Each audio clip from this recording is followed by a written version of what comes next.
Yo guys, how you doing? Welcome back to the channel. I am DJ Kiz Walsh and welcome to a brand new video here on my channel in the new decade of 2020. Today I'm going to be giving my top 5 tips to new DJs heading into the new decade.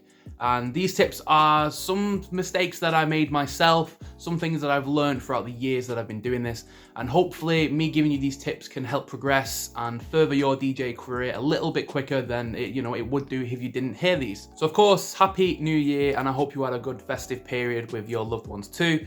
I hope you got a Pioneer XDJ XZ, some crazy headphones, an amazing speaker system, and well, if you didn't then, well, hopefully Santa brings them for you next year. So of course, my goal for this decade is to hit 100,000 subscribers, so if you haven't already subscribed, then make sure you do, of course, hit that subscribe button down below. Also drop the video a like, and if you've got any points in this video that you would like me to discuss further, then make sure you drop me a comment. I'll try and reply to every single comment, and if you need some help and discussion, I'll definitely supply that for you. My first tip for new DJs in 2020 is that you need to master the basics. I see way too many DJs trying to run before they can walk, and it is very apparent that when you click on somebody's video or you listen to somebody's mix, you can hear them trying to do really creative techniques, and you hear them trying to show off their ability before they can even really beat match.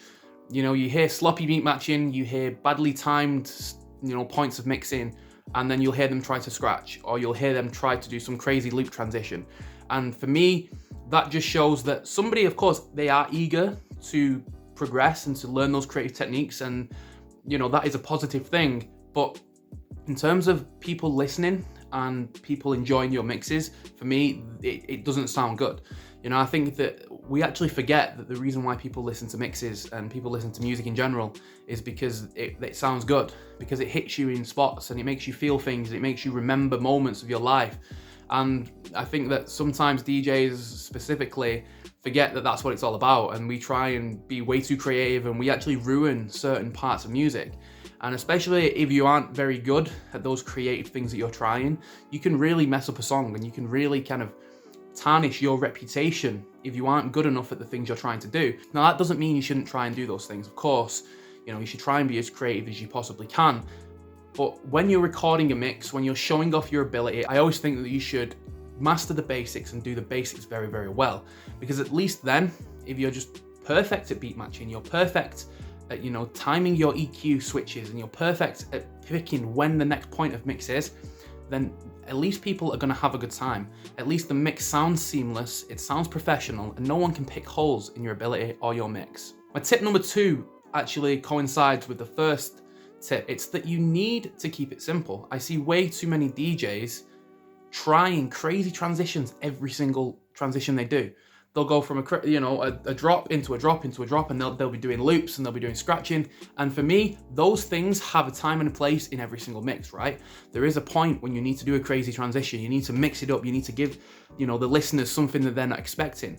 But doing that every single transition, for me anyway, is a little bit silly, because some transitions need to be seamless. Some transitions just need to be slow and well thought out and well just adjusted. It shouldn't always just be, okay, backspin, crazy drop. It needs to be a variation in there of keeping it simple, and then when the crowd are not expecting it, when the listeners aren't expecting it, dropping something, different, doing something really creative, flipping the mix on its head, and filling that mix full of energy. Tip number 3 for new DJs heading into 2020 is that you need to learn how to mix all genres. I see way too many DJs kind of get inspired by people like Martin Garrix or Don Diablo, or who, insert any big DJ name, and all they do is download their set list, or they'll download all of their music, and they'll just mix their music exclusively. And for me, you're pigeonholing yourself in your ability. When it comes to the point when you're going to get booked for a gig, whether it be in a bar, a club, an event, whatever, the likeliness is that you're not going to be playing that one type of music. Most DJs are open genre, they have to mix everything. And if you don't know how to mix everything, you're putting yourself at a disadvantage. So you need to be practicing every single genre. You need to learn how to mix every single genre into another genre, so that basically whenever a club promoter or whenever a listener comes up to you and asks for a certain song, it doesn't matter what they want. You know how to mix everything into everything. At that point, you're out untouchable. It doesn't matter what request you have or what the club promoter wants you to play. You know that you've put the time in behind the decks to learn everything. And at that point, you're a professional DJ. You can do everything that you need to do. Tip number 4 for new DJs heading into 2020 is that once you learn the basics, once you keep it simple, once you learn all the genres and you decide that it's time to start uploading your mixes and time to start sharing your content with people and gaining a fan base, you need to be consistent with your uploads. There's no point uploading one mix and then waiting 3 weeks and then uploading 2 and then waiting a month and uploading 1 more and then waiting 3 days and another one and then a month. Nobody can really become a fan of that, right?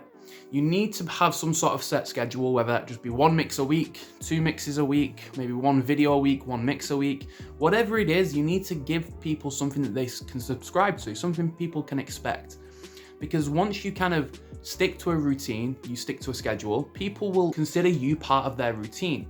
If you can release a mix or a video at the exact same time every single week, then people know that when it gets to that particular date, that certain time, they know where they need to be to watch your video.